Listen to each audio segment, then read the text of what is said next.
Magandang araw mga banateros at eto na nga pag-usapan po natin itong bagong issue patungkol po dito kay Pastor Kibuloy yung hinihingi daw ng Amerika na i-extradite na po si Pastor Kibuloy dahil meron tayong extradition treaty with America. Naku po, patay tayo dyan. Alam mo, ganito mga kababayan una sa lahat kailangan natin maunawaan kung ano ba itong extradition. Ano ba ang ibig sabihin niyan? Pangalawa yung dahilan kung bakit gustong i-extradite agad-agad si Pastor. At pangatlo yung timing. Napaka-importante po niyan kasi alam niyo naman mga kababayan, sa Pilipinas ngayon, napakaraming isyong pampolitika. At hindi lang pampolitika, maging ang ating mga kababayan ay hirap na sa buhay at talaga nga namang kaliwat kanan ang nangyayari na kung saan lumalabas ang kapalpakan ng gobyerno. Kaya pag-uusapan natin ngayon yan. Alam nyo kasi ganito yan Unahin natin yung ano ba ibig sabihin ng extradition o extradite o ano ba ibig sabihin ng extradition treaty ng Pilipinas sa Amerika. Alam nyo, to be clear, we have to go back to the law. Kailangan yung batas ang ating pag-usapan dito. Kasi napaka-importante na itong extradition ay maunawaan natin. At yan po ay kinlaro mismo ng Supreme Court.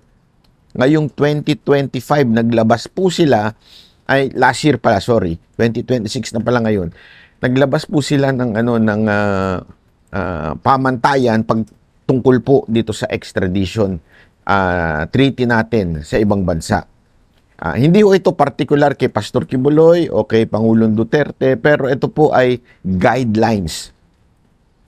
Kasi sabi nga nung iba, nung nilabas daw ito, dahil nga po doon sa mga question patungkol kay Pangulong Duterte sa ICC. Although, hindi naman po extradition ang ginawa kay Pangulong Duterte. Kidnapping po ang ginawa kay Pangulong Duterte. At hindi na makailam ang Supreme Court doon dahil na andun na po, wala na po sa jurisdiction natin. Magmumukha lang tayong incompetent kung maglabas pang Supreme Court. Kasi hindi naman natin mababawi. Pero gayon pa man, naglabas po ang Supreme Court, malamang sa malamang, ay para siguro sa mga susunod na pangyayari. Tulad na nga po nitong ginagawa ng administrasyon through the help of the US kay Pastor Kibuloy. Okay? Unahin po natin kasi nandito po yan dun sa kanilang rules on extradition proceedings ng Supreme Court. Ano ba ang extradition Ito yung pagpapadala ng isang tao sa Pilipinas sa ibang bansa na humihiling sa kanya upang litisin at ipatupad ang sintensya laban sa kanya. Pero ito malinaw. Etong extradition na ito ay number 1. Mismong Supreme Court ang nagsabi ng rules on extradition proceedings ng Supreme Court. Ano sabi? Hindi ito criminal trial. Ibig sabihin, hindi hinahatulan ng Philippine Court na kung guilty o innocent ang tao. Ano ibig sabihin po nun? Hindi porket na extradite, guilty na si Pastor.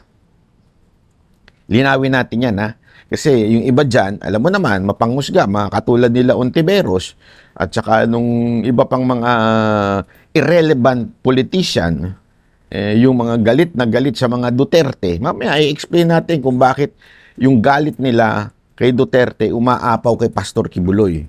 Okay? Ano natin yan? Ipapaliwanag natin yan. Pero malinaw po dito sa rules on extradition proceedings ng Supreme Court, hindi ibig sabihin kung naipadala si Pastor doon ay guilty na po siya. Tinitingnan lang ng korte kung legal at pasok sa batas ang treaty extradition request. Okay? Dapat yung krimen pareho doon sa krimen sa Amerika at saka dito. Ibig sabihin, kung ang kanilang ikinakaso ay meron din dito. Ibig sabihin, parehong crime yung kaso na yan. Hindi ka pwedeng may batas sila doon na doon lang yung applicable yung batas dito sa Pilipinas, hindi. Hindi pa pwede yun, dapat pareho. Since yun yung kinakaso nila, parehong-pareho. Alam mo naman, ginaya ng Pilipinas yung... Sa totoo lang po, dismiss na sa Pilipinas yung kaso ni Pastor dati. Kaya ito, lahat ito, scripted to eh. Bakit? Dismiss na po yung kaso ni Pastor dati, matagal na sa Pilipinas. Bakit kinasuhan ng bago? Because of this. Okay, because of this. Para, alam mo yun, para may dahilan. I-extradite talaga. At, syempre, sa pananaw ng mga Pilipino, kasi, remember, sa Pilipinas, ang mas importante sa gobyerno ay yung pananaw o yung optics, hindi talaga yung batas. Kaalam mo yun, matagal na ho yung kaso ni Pastor doon sa Amerika. As a matter of fact, ito, factual po tayo ha, yung mga kasamahan ni Pastor sa Amerika na kinasuhan din ay dismiss na po. Bali, ang iniwan na lang yung kay Pastor. At alam mo, sabi nga ano ba yung mga kaso doon? Human trafficking. Kasi nga, nagpapadala ng misyonaryo ang ito pong KOJC sa ibang bansa. Dahil namamayagpag sila doon, talaga namang napakarami nilang membro doon, may mga naiinggit. Kasi paano naging mali ang magpadala ng misyonaryo? So sinasabi nila na kesyo daw human trafficking kasi nagtatrabaho o whatsoever. Alam mo, kasama kasi sa training ng KOJC yan, yung nagtatrabaho sila. Part ng mga training nila po yan bilang isang servant. Sabihin, alam mo kasi, yan ang hindi maintindihan ng mga taong makamundo. Sa totoo lang po, yung mga worldly, bakit hindi nila maintindihan? Halimbawa, ako po, dati rin po akong nag-serve sa church. Ano pa lang po ako nito high school. Kung titingnan mo, parang ano yun parang child labor, di ba? Parang sapilitang pagtatrabaho. Kung titingnan mo pero voluntary po yun Gusto mo magsilbi sa church. Naging technician ako, naging sound engineer ako, naging worker ako. Maaari mong tingnan ng masama yun kung makamundo yung isip mo. Kunwari, baka komunista yung isip mo. Yan ang hiling ng mga makakaliwa Kunwari, may pa-child labor pa sila. Dito, since pinadadala, human trafficking ang dating, di ba? Pero actually, dahil as a worker, that particular church, yung sa akin, hindi ko kinukonsider as work yun. Although it's tawag sa amin noon, worker, pero hindi ko, voluntary yun. Because I want to serve God at that time in the church. Ganon din po ang nangyayari dito. Kaya lang, ang instance dito, mula sa Pilipinas, pinapadala dun. Sa totoo lang po, ako nga, pumunta ako ng Amerika Nagkaroon po kami ng, kasama ko po yung youth pastor namin noon Nagkasama ko po yung mga ministro, mga worker doon sa Amerika. And ini-encourage nga nila ako na mag-stay na lang doon. Kung may plano ako mag-stay, maging worker na lang ako doon. Sabi ko, yun pala human trafficking na. Kung sakaling nag-stay ako doon, baka nakasuhan pa yung pastor namin doon ng human trafficking, di ba? I mean, ganun po kasi ang nangyayari. Yung mga iba pang mga kaso na gawa-gawa sa Amerika, tulad nung kesyo, ano ba mga kinaso sa kanya? Yung sa issue ng panggagahasa. Alam mo, pag titingnan nyo yung detail ng kaso, isipin nyo bakit hanggang ngayon hindi matuloy-tuloy yung kaso doon? Hindi umaandar. Alam nyo kung bakit? Kasi napakahina po. Napakahina po ng mga, mantakin mo yung magkakaso sa kanya. Kinasuhan siya ni rape. Siya. Pero, nakastay siya sa ibang bansa. Nagigets nyo? Noong time na yon wala siya doon sa lugar na yon At meron ng pinresentang mga proof like mga tatak sa passport. Ibig sabihin, sablay talaga yung kaso. Pero, kasi kung sablay, bakit pinapa-extradite ngayon? Yan ang pag-uusapan natin dahil, alam nyo, meron tong kinaugnayan sa 2028 na election. Kasi kung makikita nyo nga, basahin ko lang sa inyo ha. Napaka-importante dito eh. Basahin ko. Yung comment ni Ontiveros. Grabe po yung comment ni Ontiveros na kung saan talagang doon nahuli sa sarili niyang bibig. Sabi nga, ang isda nahuhuli sa sariling bibig. Yun po ang nangyari sa kanya.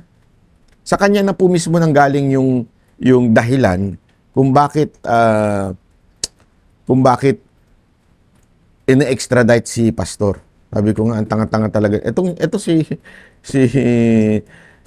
Ontiveros talaga mahina utak ano. Grabe. Sagad sa kabobohan tong babaeng to. May asawa ba to? O baka naman ano to? Ay, side chick. Ako nagtatanong lang ha. Hindi ko ako nanguhusga.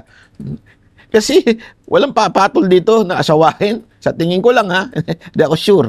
Pero ako hindi ko papatulan to. Kasi alam mo yun, sabi nga nila the sexiest organ of a person.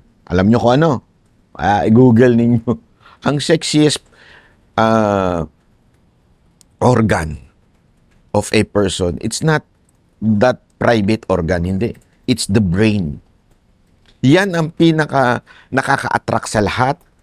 Yan ang isa sa mga dahilan kung bakit magtatagal ang isang relationship. At yan din ang dahilan kung bakit naghihiwalay minsan na magjojowa at mag-aasawa. Bakit? Yung mindset. Marami dyan mga kababaihan. Hindi nila matagalan yung jowa nilang lalaki. Kasi anong mindset? Tambay sa bahay.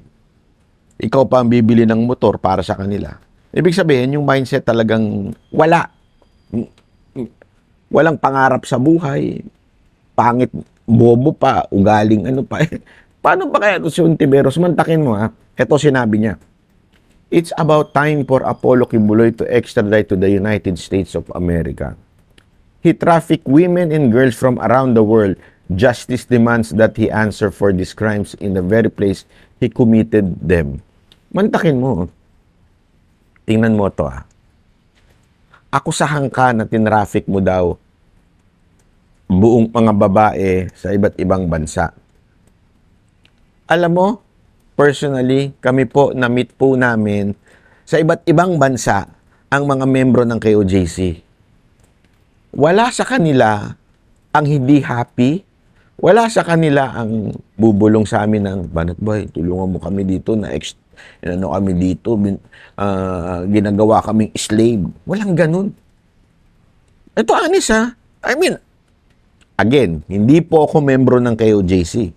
And I'm very particular, very, very particular with doctrines. I'm telling you, may pagka-Berean ng datingan ko eh. Hindi nyo alam, i-google ninyo, nasa Biblia po yung Berean Christian. Ganun po ako. Hindi ako yung tanggap ng tanggap. At hindi rin ako yung porket nasa loob ako ng SMNI, porket kakilala natin si pastor, aanhin ko na lang, sisip-sip na lang ako. Hindi ko po ugali yun. Hindi ko po talaga ugali. Ako po, magtatrabaho ako dahil bilang anchor ng SMNI. Pero pag may nakita akong mali, maniwala kayo sa akin, ako ang unang-unang aalis sa SMNI. Pero wala po kasi. Alam mo yun, sabi ko nga, maamoy ko lang ng kaperaso na merong human trafficking dito sa grupo na to o merong abuse. Maniwala kayo sa akin, hindi nyo ako mapapatahimik. Ako mismo, babanat dito sa grupo na to. Wala po eh. Kahit saan na po kami pumunta, na-meet ko na po ang karamihan ng mga membro ng KOJC sa ibang bansa. Kahit kayo, i-meet ninyo yung mga membro ng KOJC sa ibang bansa. I challenge you. Pag may nasilip kayo at may nagbulong sa inyong inaabuso kami dito, sabihin nyo sa akin. Pero wala po. Maniwala kayo sa hindi. Talagang wala. And they are very happy. They miss Pastor Kibuloy. Alam mo, pag nakakausap ko sila, naiiyak sila. Alam mo yun, naiinggit sila sa amin dahil yung magandang inggit, hindi yung pangit na inggit. Yung magandang inggit dahil sa nandito kami sa Pilipinas, maaari kaming dumalaw, maaari kaming ma-update ng mga kasamahan nila. Ibig sabihin, nandito kami. Sila ho, wala ho silang magawa. They were called. Kasi meron tayong tinatawag na calling eh. Again, hindi na naman po alam nung iba ito. Meron po tayong tinatawag na calling. Minsan may mga calling na evangelist, missionary, worker, pastor, di ba? Nakasulat po yun sa Biblia eh. The body of Christ is composed of different parts. So may kanya-kanya tayong calling. And it doesn't mean you're a pastor, you're a greater, or you're the greatest on that community or that church. Walang ganun. We are one body. We need to function. Hindi pwedeng sabihin ni kamay na, hindi, mas importante ako kaysa sa paa. Hindi mas importante ako kaysa sa mata. Hindi pwedeng ganun. At sila ho, yung panawagan nila na nandun sa ibang bansa, they have to follow to God. Because it's their calling. Sabi nga, the safest place on earth is in the center of will of God. Alam niyo po ba yun? Ibig sabihin, pag umalis ka dyan, maninibig ka. Anong tawag? Kalimutan ko na kung sino yung, mahina memory ko. Mababalyena ka, kakainin ka ng balyena kasi hindi ka sumunod sa panawagan mo. Di ba? Ganun po yun. And yet, pag kinausap ko sila sa ibang bansa, sa Europa, sa Japan, sa Amerika, napunta na po namin na-meet na po namin naiiyak sila. Ganun nila kamahal si pastor. Tapos sasabihin, human trafficking. Kalokohan ho talaga eh.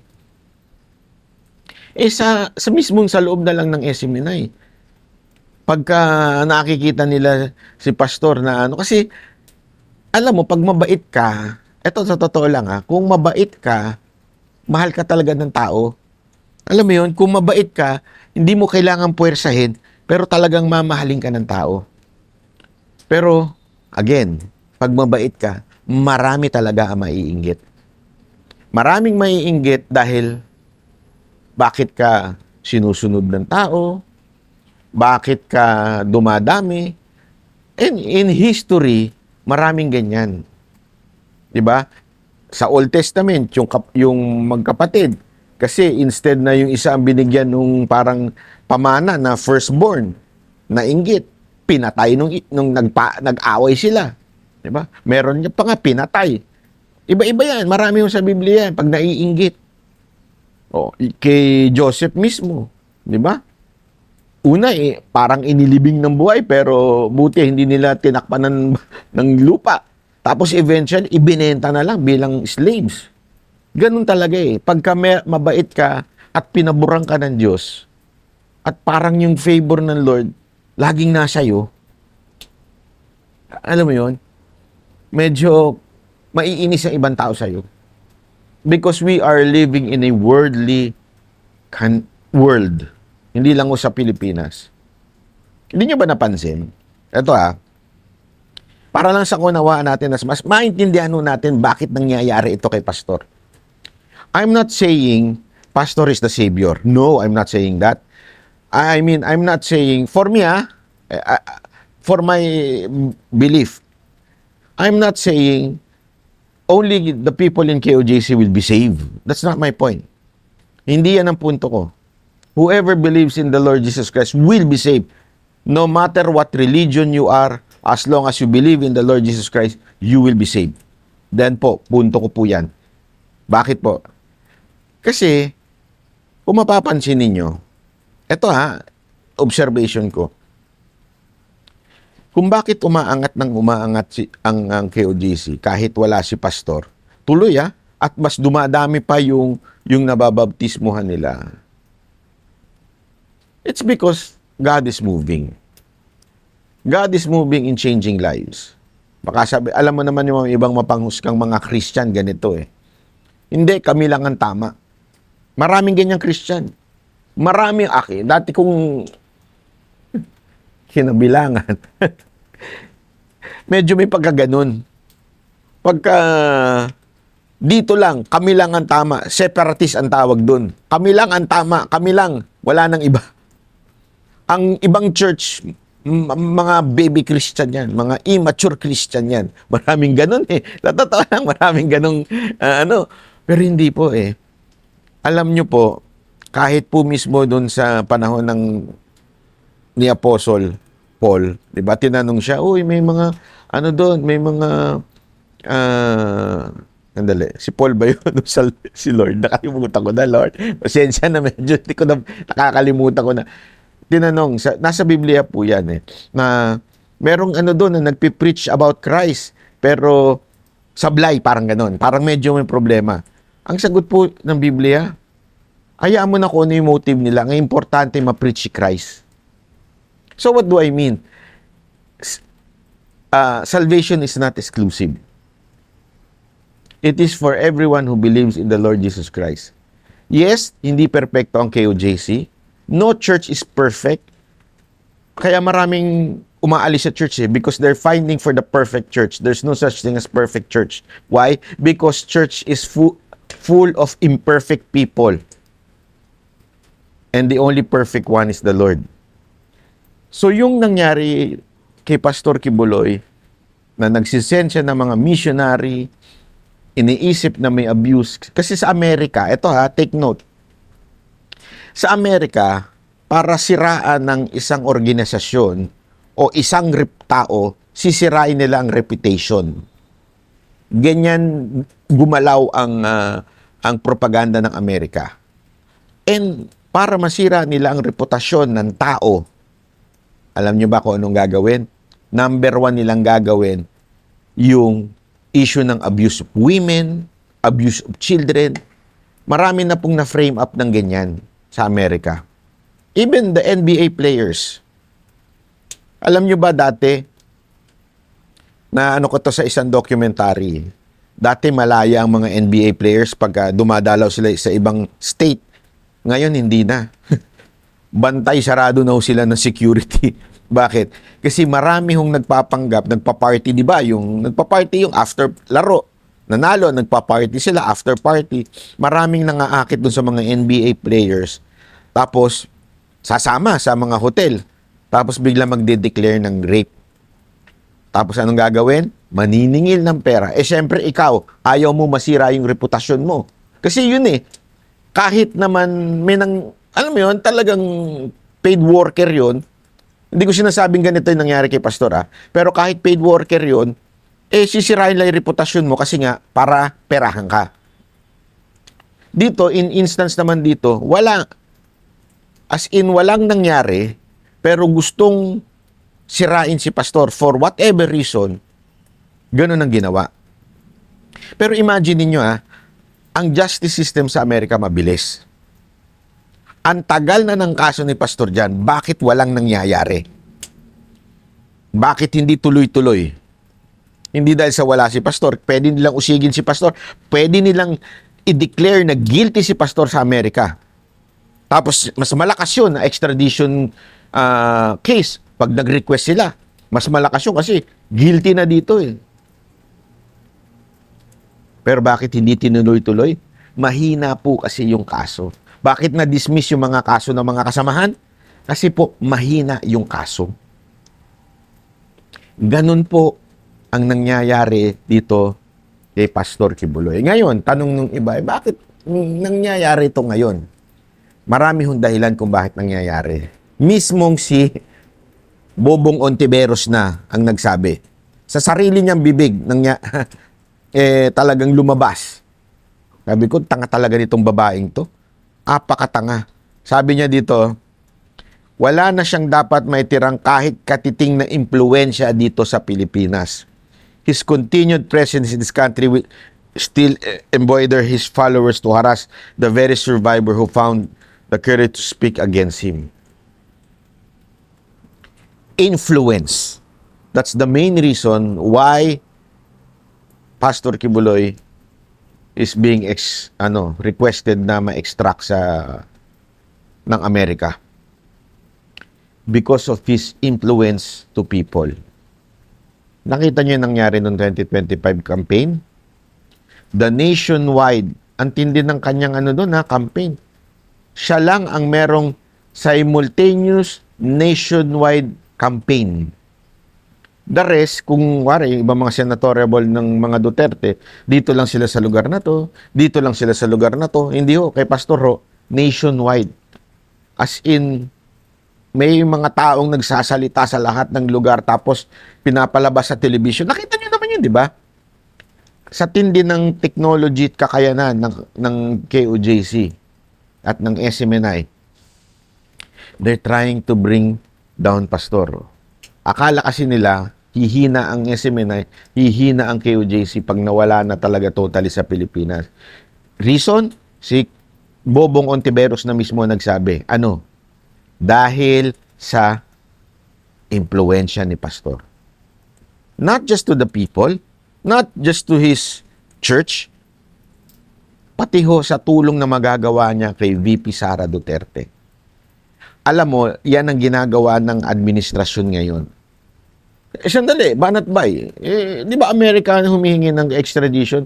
Remember, ganun ng Amerika at Pilipinas ngayon. Hindi nga natin alam.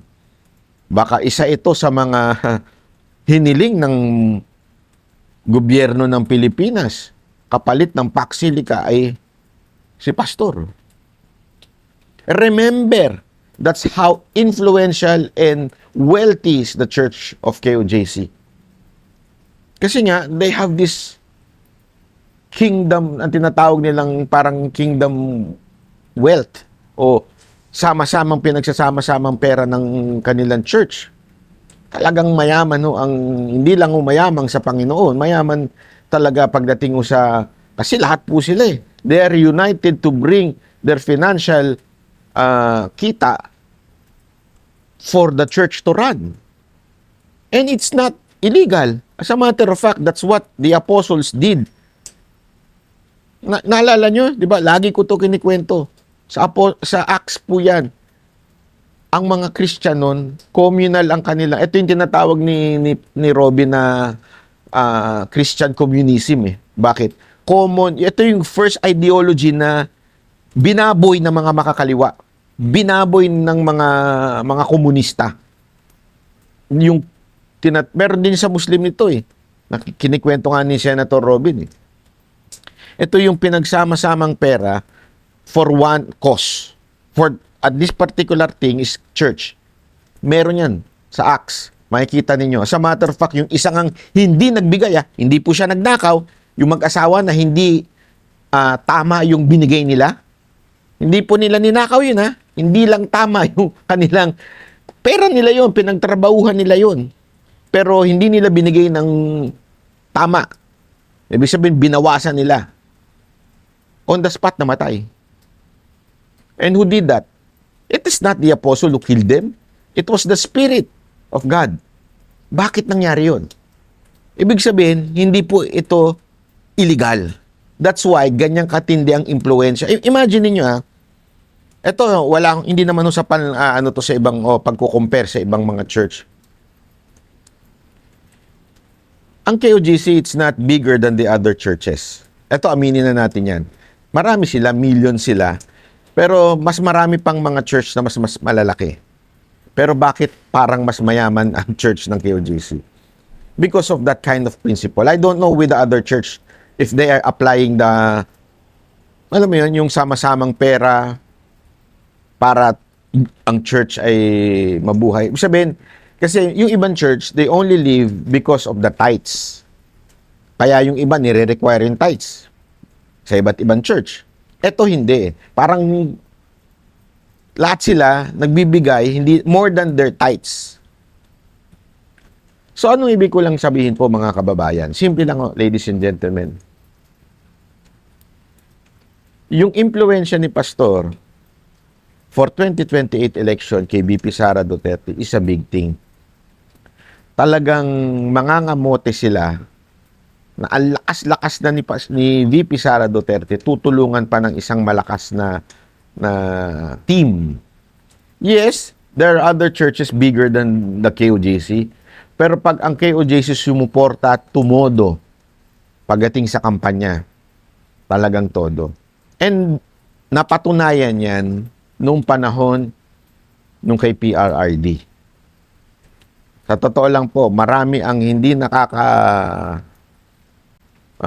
unawa no, na napakalaki ng parte ni Pastor at ng buong KOJC sa pagkapanalo ni Pangulong Duterte. Eroplano, ilang eroplano ng KOJC, ilang helicopter, ilang bus. Lahat po yan pinagamit noon kay PRRD.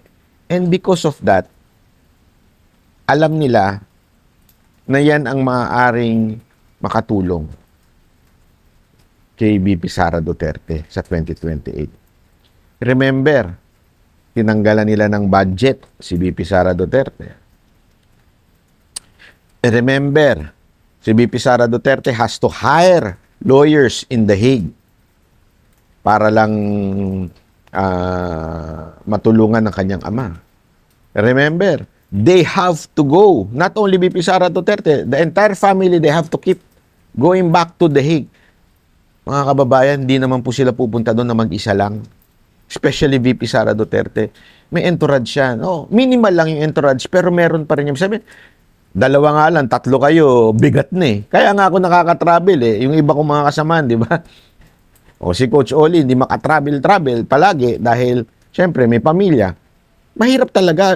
Isa lang, dalawa lang kasama mo, ang bigat na sa bulsa. Di ba? Eh kaya ako nakaka-travel kasi when I travel alone.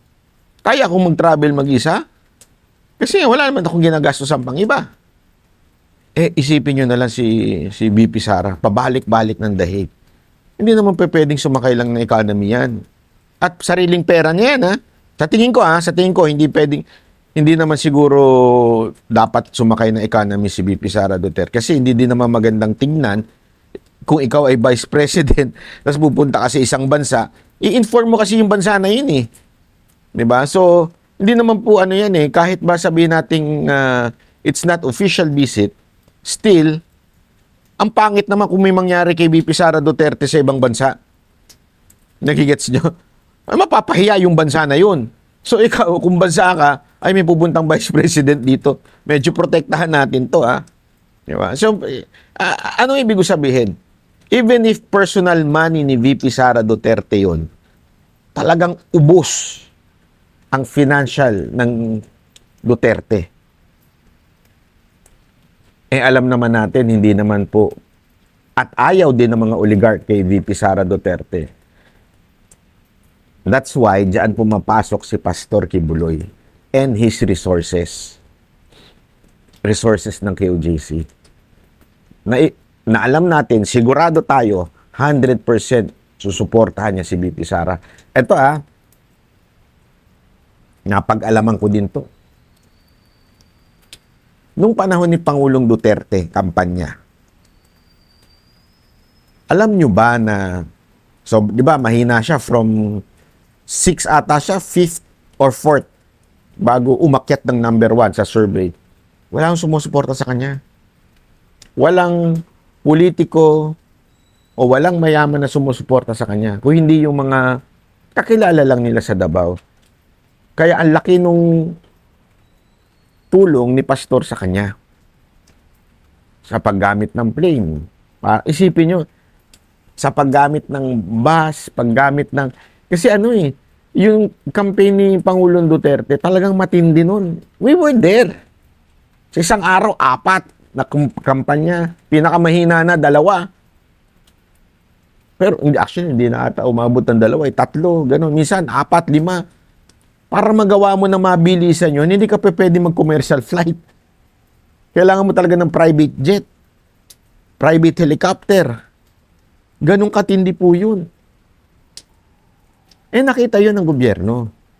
Naku po, patay tayo dyan. Pagdating ng panahon, gagamitin talaga ni BP Sara Duterte itong si Pastor. At sigurado namang tutulong din si Pastor kasi totoo lang, nung panahon ni Pangulong Duterte, yung mga politiko sumisip-sip sa kanya nung naging presidente na siya, wala naman naibigay na tulong yun eh.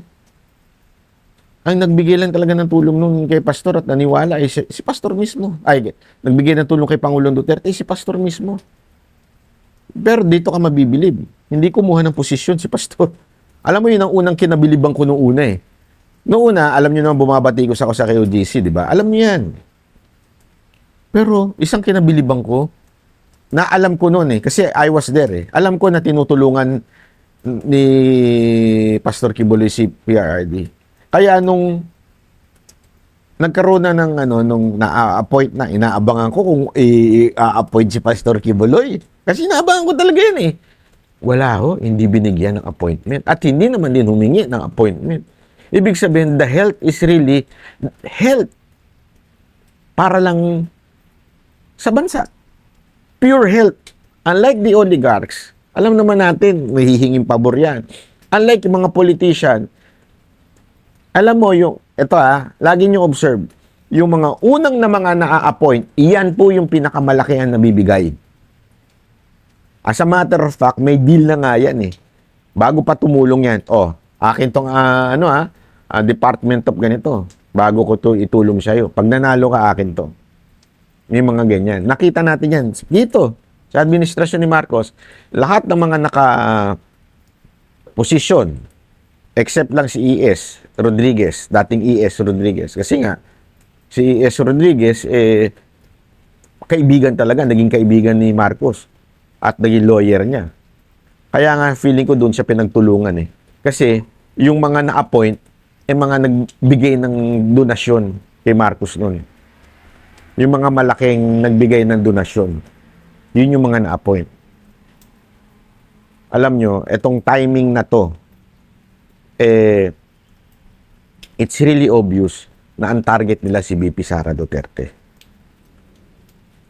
Alam mo, ngayon pa nga lang isipin nyo to Vice President si VP Sara Duterte, napakataas ng ratings niya.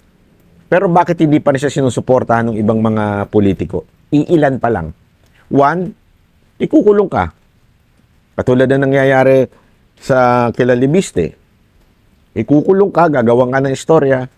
Pangalawa, financially, lagot ka. Remember, this congressman, these senators, they need funds bago mag-eleksyon. Papapansinin mo, bakit sila sumisip-sip kay Marcos kahit dati against naman sila sa mga Marcos? Imaginin mo katulad ni Ontiveros, katulad ni si ngiwing congressman, yung Percy ba yun? At itong si De Lima. Di ba mga galit sa mga Marcos? Bakit sila sumisip-sip ngayon? Bakit kapit tuko sila? Aside man sa mahilig sumipsip yung mga yan, maraming dahilan po. At isa na nga po dyan, whether you like it or not, I'm not saying Marcos is bribing them. I do not know. Maybe, but I'm not sure. But one thing I'm sure, yung kanilang funds sa kanilang opisina, distrito, MOOE, mga ganyan, nadadagdagan yan. Yung MOOE nga, di natin alam kung papaano bigayan dyan. Yung mga, mga allocation nga, di natin alam kung paano bigayan dyan.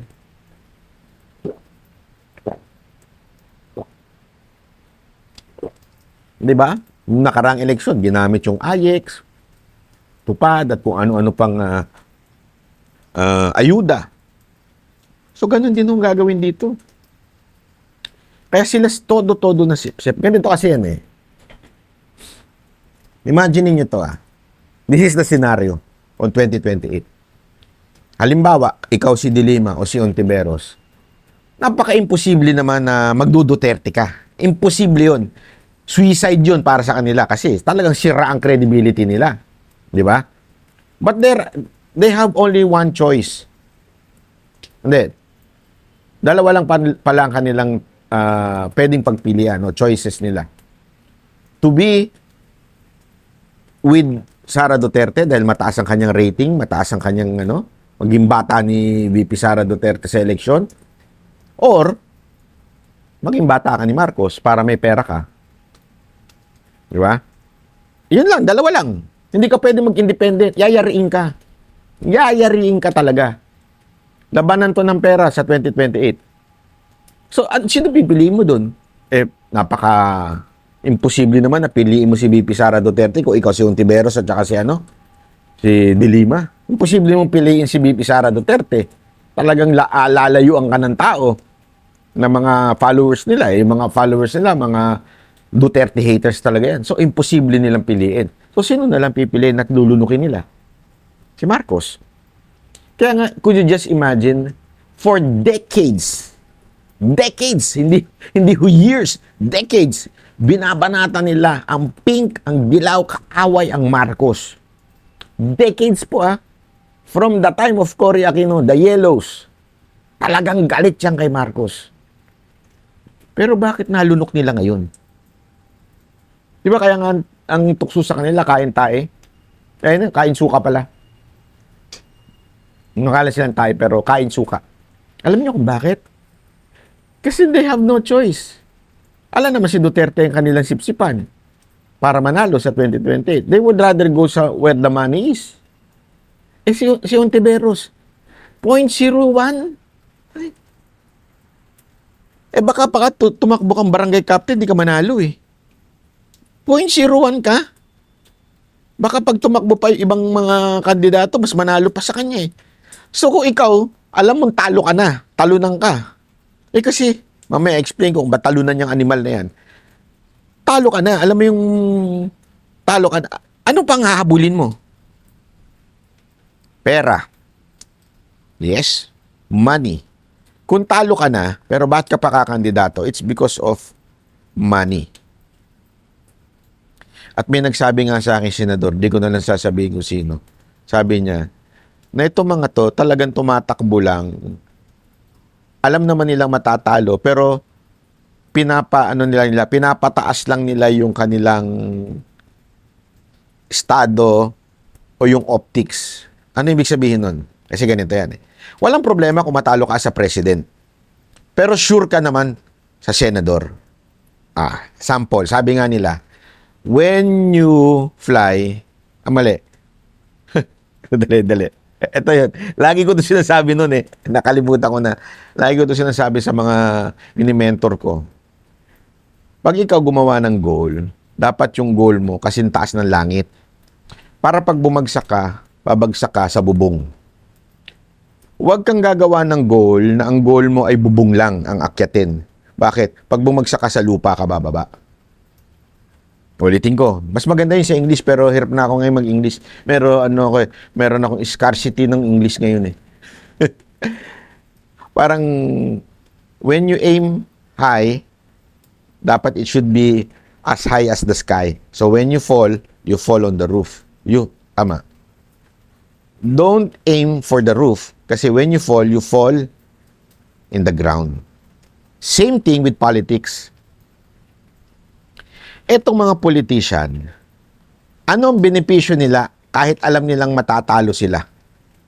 One, financial. Kasi kahit papaano, may mga kaibigan silang hihinga ng tulong, mga politikong hihinga ng tulong, kikita sila. Hindi nila gagastusin yung buong buo. Siguro kasi ganyan yung mga yan Gagastusin nila lang dyan, 30%. Tapos the rest, bulsa na. Marami tayong politician na alam na ganyan. Napabalita pa nga, hindi ko na lang babanggitin. Pangalawa, pag tumakbo ka ng presidente, matalo ka man, yung ingay ng pangalan mo, kasi mayat-maya, nasa TV ka Pag tumakbo ka ng senador, ang lakas na ng tsansa mo. Sample, Ping Lacson at saka si Soto. Kahit talunan, paulit-ulit sa pagka-presidente, pero sa Senado, sure na sure sila lagi. Kasi nga, gano'n ang nagagawa kahit tumakbo kang presidente. Pag natalo ka, mukhang antaas ng tingin sa, tumakbo ng presidente. Kahit hindi nagka-presidente, tumakbo ng presidente. Wag na lang siya dyan. So, mag-senador ka na lang, mananalo ka. Gano'n, di ba? Yan po ang dahilan.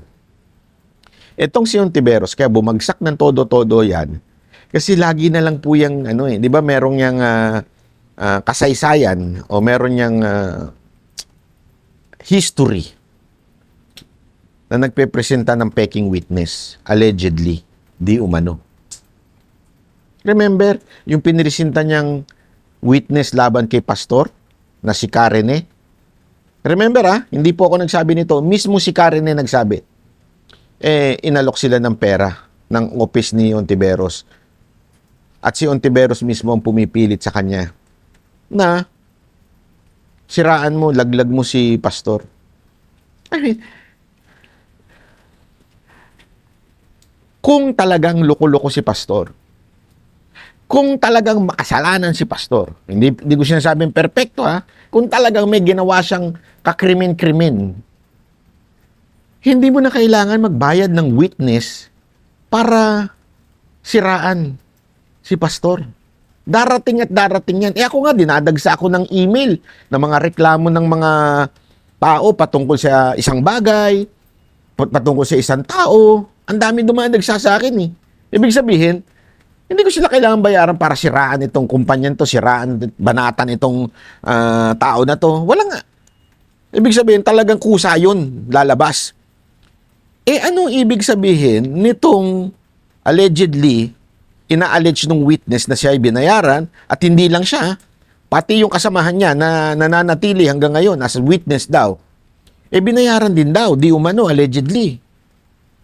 Yun na akusasyon. Sabi ko, bakit ganun? Kung totoo yung sinasabi ni Rene, bakit mo kailangan bayaran ng isang tao para siraan ng isang tao? Di ba kung tarantado naman yung tao na yan, kung talagang kriminal yung tao na yan, kahit di ako bayaran, babanatan ko yan eh. Kung ako nagawa na ko niyan ng kasalanan, halimbawa lang ha, ako, inabuso ako niyan tao na yan, hindi mo ako kailangan bayaran. Ako mismo magdedemanda sa husgado. Pupunta talaga ako. Demanda ko talaga yan. Pahihirapan ko yan sa buhay niya. Again, because may atraso sa iyo eh. Pero bakit mo kailangan magbayad? Allegedly, di umano. Doon kay Karen eh. Kasi nga, alam mo na wala namang ginagawa yung tao. And nahuli ka dito sa mismong statement mo na gusto mong tumigil ang impluwensya ni pastor. Nahuli ka sa bibig. Sabi nga, ang isdang pangit, ang isdang bulok na, nahuhuli sa bibig yan. Tapos sasamahan mo pa nito ni Dilima, isa pang bulok yan. Alam mo, ito si Dilima kasi nakulong nung panahon ni Duterte dahil sa drug war. So, sobrang bitterness niyan sa mga Duterte. Sobrang bitterness niyan. Ilang beses ininsulto ni Pangulong Duterte yan eh. Pero remember, war on drugs yun. Ibig sabihin talagang, di ba, mga akusasyon sa kanya nun,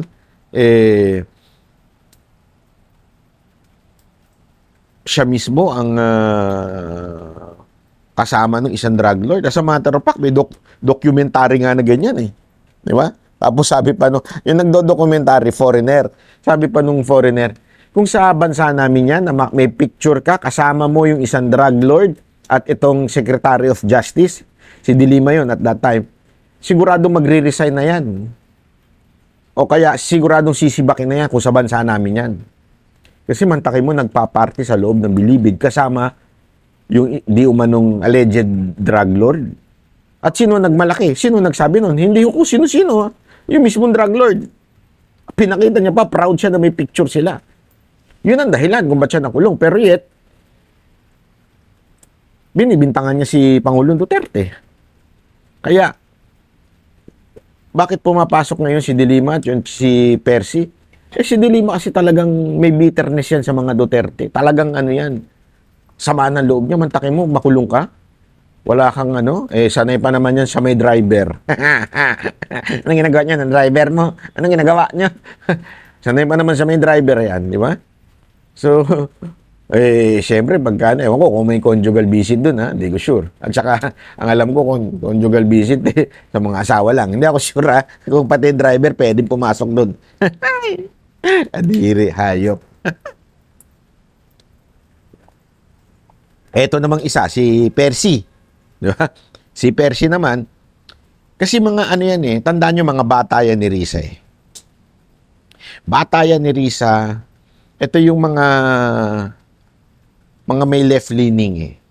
At talagang galit na galit yan sa mga Duterte at Duterte supporter. Para makabawi sila sa mga Duterte at Duterte supporter, talagang sasawsaw sila sa issue. Alam nyo, Dilima at Percy, huwag nyo nang sawsawan. Mag-concentrate na lang kayo sa palpak ninyong mga presentation sa impeachment trial. porket nabobor na yung tao sa inyo,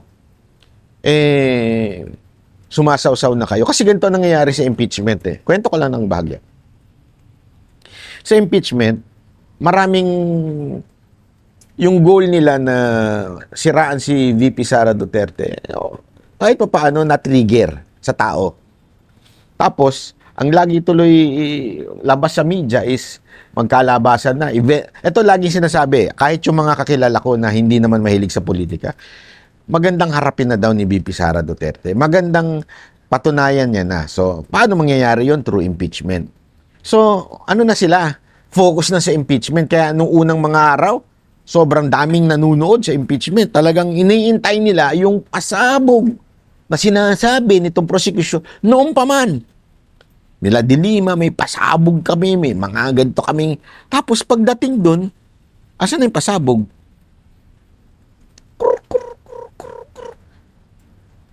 Wala. Wala yung pasabog. Kasi ang dapat patunayan ay kung nagamit ba yung confidential fund at binulsa pa ni VP Sara Duterte. Yun ang dapat patunayan. Hindi yung kung may confidential fund ba si VP Sara Duterte. Alam na natin may confidential funds. Ang tanong, patunayan mo. Yun yung impeachment Patunayan mong binulsa ni Vice President Sara Duterte yung pera. Yun dapat ang kanilang ilalabas na pasabog, yung witness. Wala. O sino pa? Yung mga nasa threat. Dapat patunayan mo na talagang may plano. May planong patayin ni VP Sara Duterte si Marcos. Paano mo patutunayan yun? Dapat may mga elemento. Dapat makilala mo si John Wick. Di ba kailangan mo, John Wick ba yan? O tama. Dapat makilala mo yung sino yung tao. Lahat ng mga pinresinta nila doon sa grave threat kuno, katulad ni Matibag, wala kaming personal knowledge. Hindi namin alam. Yung ibang NBI, hindi rin po namin alam. Hindi nga kami sure Hindi nga namin nabasa. Hindi nga namin napanood. Lahat sila ganun. Wala po silang personal knowledge. Kaya alam mo mga kababayan, dahil sobrang pabagsak na impeachment, kailangan nila ng new issue. Ito po yung new issue na yon. Yung new issue na yon ay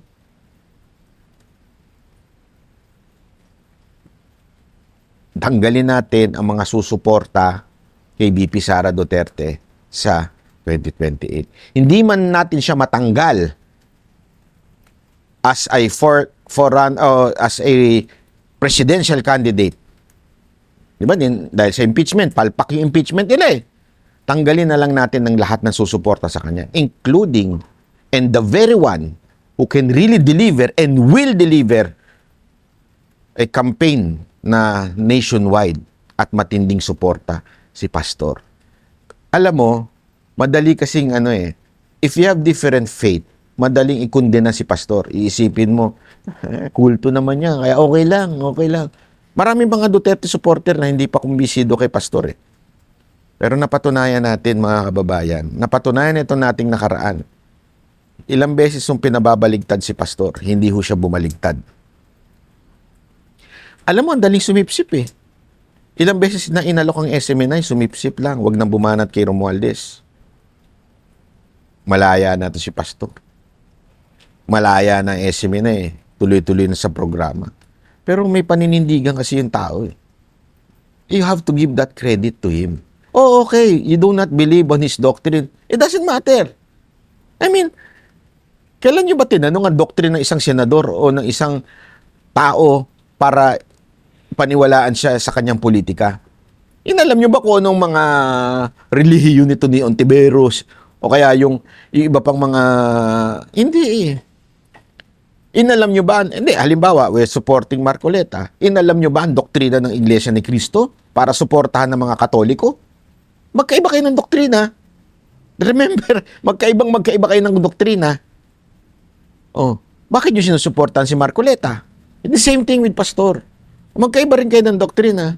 Pero bakit ang tingin nyo kay Pastor parang parang iba? Kasi nga minsan meron tayong madali tayong gullible tayo. Ano ibig sabihin ko ng gullible? madali po tayo magpaniwala sa mga sa mga paninira kay pastor. Kaya sana po nagbigay liwanag sa inyo ito. I-comment nyo po inyong mga comment dyan, ha? Para mas maganda po ang ating discussion sa mga susunod pa.